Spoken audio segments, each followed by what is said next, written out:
Chapter 41. Desolation of the earth. Her sins have reached unto heaven, and God hath remembered her iniquities. In the cup which she hath filled, fill to her double. How much she hath glorified herself, and lived deliciously, so much torment and sorrow give her.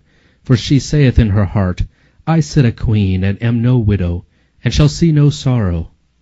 Therefore shall her plagues come in one day, death, and mourning, and famine. And she shall be utterly burned with fire, for strong is the Lord God who judgeth her. And the kings of the earth who have committed fornication, and lived deliciously with her, shall bewail her, and lament for her, saying, Alas, alas, that great city Babylon, that mighty city!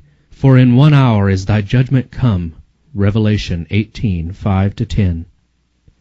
The merchants of the earth, that have waxed rich through the abundance of her delicacies, shall stand afar off for the fear of her torment, weeping and wailing, and saying, Alas, alas, that great city, that was clothed in fine linen, and purple, and scarlet, and decked with gold, and precious stones, and pearls. For in 1 hour so great riches is come to naught. Revelation 18:11-3 and 15-17. Such are the judgments that fall upon Babylon in the day of the visitation of God's wrath. She has filled up the measure of her iniquity. Her time has come. She is ripe for destruction. When the voice of God turns the captivity of his people, there is a terrible awakening of those who have lost all in the great conflict of life. While probation continued, they were blinded by Satan's deceptions, and they justified their course of sin. The rich prided themselves upon their superiority to those who were less favored, but they had obtained their riches by violation of the law of God. They had neglected to feed the hungry, to clothe the naked, to deal justly, and to love mercy. They had sought to exalt themselves and to obtain the homage of their fellow creatures. Now they are stripped of all that made them great, and are left destitute and defenseless. They look with terror upon the destruction of the idols, which they preferred before their Maker. They have sold their souls for earthly riches and enjoyments, and have not sought to become rich toward God. The result is, their lives are a failure. Their pleasures are now turned to gall, their treasures to corruption. The gain of a lifetime is swept away in a moment. The rich bemoan the destruction of their grand houses, the scattering of their gold and silver, but their lamentations are silenced by the fear that they themselves are to perish with their idols. The wicked are filled with regret, not because of their sinful neglect of God and their fellow men, but because God has conquered. They lament that the result is what it is, but they do not repent of their wickedness. They would leave no means untried to conquer if they could. The world see the very class whom they have mocked and derided and desired to exterminate pass unharmed through pestilence, tempest, and earthquake. He who is to the transgressors of his law a devouring fire is to his people a safe pavilion. The minister who has sacrificed truth to gain the favor of men now discerns the character and influence of his teachings. It is apparent that the omniscient eye was following him as he stood in the desk, as he walked the streets, as he mingled with men in the various scenes of life. Every motion of the soul, every line written, every word uttered, every act that led men to rest in a refuge of falsehood, has been scattering seed, and now, in the wretched lost souls around him, he beholds the harvest. Saith the Lord, They have healed the hurt of the daughter of my people slightly, saying, Peace, peace, when there is no peace. With lies ye have made the heart of the righteous sad, whom I have not made sad, and strengthened the hands of the wicked, that he should not return from his wicked way, by promising him life. Jeremiah 8:11 and Ezekiel 13:22. Woe be unto the pastors that destroy and scatter the sheep of my pasture. Behold, I will visit upon you the evil of your doings. Howl, ye shepherds, and cry, and wallow yourselves in the ashes, ye principal of the flock. For your days for slaughter and of your dispersions are accomplished, and the shepherds shall have no way to flee, nor the principal of the flock to escape. Jeremiah 23:1 and 2, 25:34 and 5. Ministers and people see that they have not sustained the right relation to God. They see that they have rebelled against the author of all just and righteous law. The setting aside of the divine precepts gave rise to thousands of springs of evil, discord, hatred, iniquity, until the earth became one vast field of strife, one sink of corruption. This is the view that now appears to those who rejected truth and chose to cherish error. No language can express the longing which the disobedient and disloyal feel for that which they have lost forever, eternal life. Men whom the world has worshipped for their talents and eloquence now see these things in their true light. They realize what they have forfeited by transgression, and they fall at the feet of those whose fidelity they have despised and derided, and confess that God has loved them. The people see that they have been deluded. They accuse one another of having led them to destruction, but all unite in heaping their bitterest condemnation upon the ministers. Unfaithful pastors have prophesied smooth things. They have led their hearers to make void the law of God, and to persecute those who would keep it holy. Now, in their despair, these teachers confess before the world their work of deception. The multitudes are filled with fury. "We are lost," they cry, "and you are the cause of our ruin." And they turn upon the false shepherds. The very ones that once admired them most will pronounce the most dreadful curses upon them. The very hands that once crowned them with laurels will be raised for their destruction. The swords which were to slay God's people are now employed to destroy their enemies. Everywhere there is strife and bloodshed. A noise shall come even to the ends of the earth, for the Lord hath a controversy with the nations. He will plead with all flesh.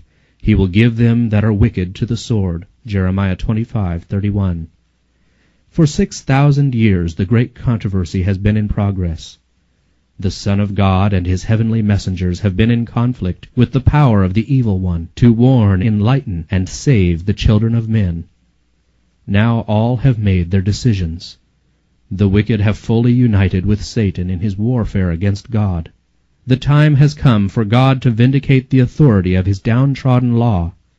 Now the controversy is not alone with Satan, but with men. The Lord hath a controversy with the nations. He will give them that are wicked to the sword. The mark of deliverance has been set upon those that sigh and that cry for all the abominations that be done. Now the angel of death goes forth, represented in Ezekiel's vision, by men with the slaughtering weapons, to whom the command is given, "Slay utterly, old and young, both maids and little children, and women. But come not near any man upon whom is the mark, and begin at my sanctuary." Says the prophet, "They began at the ancient men which were before the house." Ezekiel 9:1-6. The work of destruction begins among those who have professed to be the spiritual guardians of the people. The false watchmen are first to fall. There are none to pity or to spare. Men, women, maidens, and little children perish together. The Lord cometh out of his place to punish the inhabitants of the earth for their iniquity. The earth also shall disclose her blood, and shall no more cover her slain. Isaiah 26:21. And this shall be the plague wherewith the Lord will smite all the people that have fought against Jerusalem. Their flesh shall consume away while they stand upon their feet, and their eyes shall consume away in their holes, and their tongue shall consume away in their mouth. And it shall come to pass in that day that a great tumult from the Lord shall be among them, and they shall lay hold every one on the hand of his neighbor, and his hand shall rise up against the hand of his neighbor. Zechariah 14:12-13. In the mad strife of their own fierce passions, and by the awful outpouring of God's unmingled wrath, fall the wicked inhabitants of the earth. Priests, rulers, and people, rich and poor, high and low, and the slain of the Lord shall be at that day from one end of the earth even unto the other end of the earth. They shall not be lamented, neither gathered nor buried. Jeremiah 25:33. At the coming of Christ the wicked are blotted from the face of the whole earth, consumed with the spirit of his mouth, and destroyed by the brightness of his glory. Christ takes his people to the city of God, and the earth is emptied of its inhabitants. Behold, the Lord maketh the earth empty, and maketh it waste, and turneth it upside down, and scattereth abroad the inhabitants thereof. The land shall be utterly emptied, and utterly spoiled, for the Lord hath spoken this word. Because they have transgressed the laws, changed the ordinance, broken the everlasting covenant, therefore hath the curse devoured the earth, and they that dwell therein are desolate. Therefore the inhabitants of the earth are burned. Isaiah 24:1, 3, 5, and 6. The whole earth appears like a desolate wilderness. The ruins of cities and villages destroyed by the earthquake, uprooted trees, ragged rocks thrown out by the sea or torn out of the earth itself, are scattered over its surface, while vast caverns mark the spot where the mountains have been rent from their foundations. Now the event takes place foreshadowed in the last solemn service of the Day of Atonement, when the ministration in the Holy of Holies had been completed, and the sins of Israel had been removed from the sanctuary by virtue of the blood of the sin offering. Then the scapegoat was presented alive before the Lord, and in the presence of the congregation the high priest confessed over him all the iniquities of the children of Israel, and all their transgressions in all their sins, putting them upon the head of the goat. Leviticus 16:21. In like manner, when the work of atonement in the heavenly sanctuary has been completed, then in the presence of God and heavenly angels, and the hosts of the redeemed, the sins of God's people will be placed upon Satan. He will be declared guilty of all the evil which he has caused them to commit. And as the scapegoat was sent away into a land not inhabited, so Satan will be banished to the desolate earth, an uninhabited and dreary wilderness. The Revelator foretells the banishment of Satan and the condition of chaos and desolation to which the earth is to be reduced, and he declares that this condition will exist for 1,000 years. After presenting the scenes of the Lord's second coming and the destruction of the wicked, the prophecy continues. I saw an angel come down from heaven, having the key of the bottomless pit, and a great chain in his hand. And he laid hold on the dragon, that old serpent, which is the devil and Satan, and bound him 1,000 years, and cast him into the bottomless pit, and shut him up, and set a seal upon him, that he should deceive the nations no more, till the 1,000 years should be fulfilled. And after that he must be loosed for a little season. Revelation 20:1-3. That the expression bottomless pit represents the earth in a state of confusion and darkness is evident from other scriptures. Concerning the condition of the earth in the beginning, the Bible record says that it was without form and void, and darkness was upon the face of the deep. Genesis 1:2. Prophecy teaches that it will be brought back, partially at least, to this condition.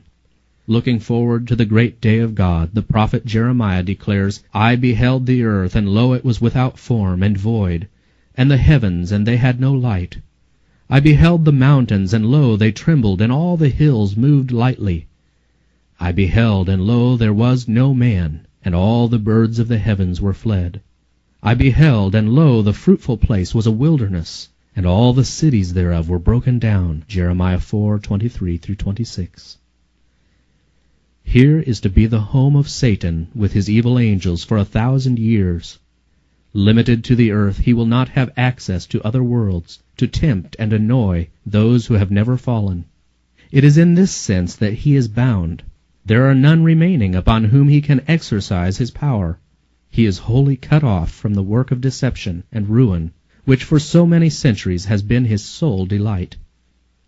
The prophet Isaiah, looking forward to the time of Satan's overthrow, exclaims, How art thou fallen from heaven, O Lucifer, son of the morning! How art thou cut down to the ground, which didst weaken the nations! Thou hast said in thine heart, I will ascend into heaven, I will exalt my throne above the stars of God. I will be like the Most High. Yet thou shalt be brought down to hell, to the sides of the pit. They that see thee shall narrowly look upon thee, and consider thee, saying, Is this the man that made the earth to tremble, that did shake kingdoms, that made the world as a wilderness, and destroyed the cities thereof, that opened not the house of his prisoners? Isaiah 14:12-17. For 6,000 years Satan's work of rebellion has made the earth to tremble. He has made the world as a wilderness, and destroyed the cities thereof. And he opened not the house of his prisoners. For 6,000 years his prison house has received God's people, and he would have held them captive forever, but Christ has broken his bonds and set the prisoners free. Even the wicked are now placed beyond the power of Satan, and alone with his evil angels he remains to realize the effect of the curse which sin has brought. The kings of the nations, even all of them, lie in glory, every one in his own house, the grave. But thou art cast out of thy grave like an abominable branch. Thou shalt not be joined with them in burial, because thou hast destroyed thy land, and slain thy people. Isaiah 14:18-20. For 1,000 years Satan will wander to and fro in the desolate earth, to behold the results of his rebellion against the law of God. During this time his sufferings are intense. Since his fall, his life of unceasing activity has banished reflection, but he is now deprived of his power, and left to contemplate the part which he has acted since first he rebelled against the government of heaven, and to look forward with trembling and terror to the dreadful future when he must suffer for all the evil that he has done, and be punished for the sins that he has caused to be committed. To God's people the captivity of Satan will bring gladness and rejoicing. Says the prophet, "It shall come to pass in the day that Jehovah shall give thee rest from thy sorrow, and from thy trouble, and from the hard service wherein thou wast made to serve, that thou shalt take up this parable against the king of Babylon," here representing Satan, "and say, How hath the oppressor ceased? Jehovah hath broken the staff of the wicked, the scepter of the rulers, that smote the peoples in wrath with a continual stroke, that ruled the nations in anger with a persecution that none restrained." Verses 3-6, Revised Version. During the 1,000 years between the first and the second resurrection, the judgment of the wicked takes place. The Apostle Paul points to this judgment as an event that follows the second advent. "Judge nothing before the time until the Lord come, who both will bring to light the hidden things of darkness, and will make manifest the counsels of the hearts." 1 Corinthians 4:5. Daniel declares that when the Ancient of Days came, judgment was given to the saints of the Most High. Daniel 7:22. At this time the righteous reign as kings and priests unto God. John in the Revelation says, "I saw thrones, and they sat upon them, and judgment was given unto them. And they shall be priests of God and of Christ, and shall reign with him 1,000 years." Revelation 20:4-6. It is at this time that, as foretold by Paul, the saints shall judge the world. 1 Corinthians 6:2. In union with Christ they judge the wicked, comparing their acts with the statute book, the Bible, and deciding every case according to the deeds done in the body. Then the portion which the wicked must suffer is meted out, according to their works, and it is recorded against their names in the book of death. Satan also and evil angels are judged by Christ and his people. Says Paul, "Know ye not that we shall judge angels?" Verse 3. And Jude declares that the angels which kept not their first estate, but left their own habitation, he hath reserved in everlasting chains, under darkness, unto the judgment of the great day. Jude 6. At the close of the 1,000 years, the second resurrection will take place. Then the wicked will be raised from the dead and appear before God for the execution of the judgment written. Thus the Revelator, after describing the resurrection of the righteous, says, "The rest of the dead lived not again until the 1,000 years were finished."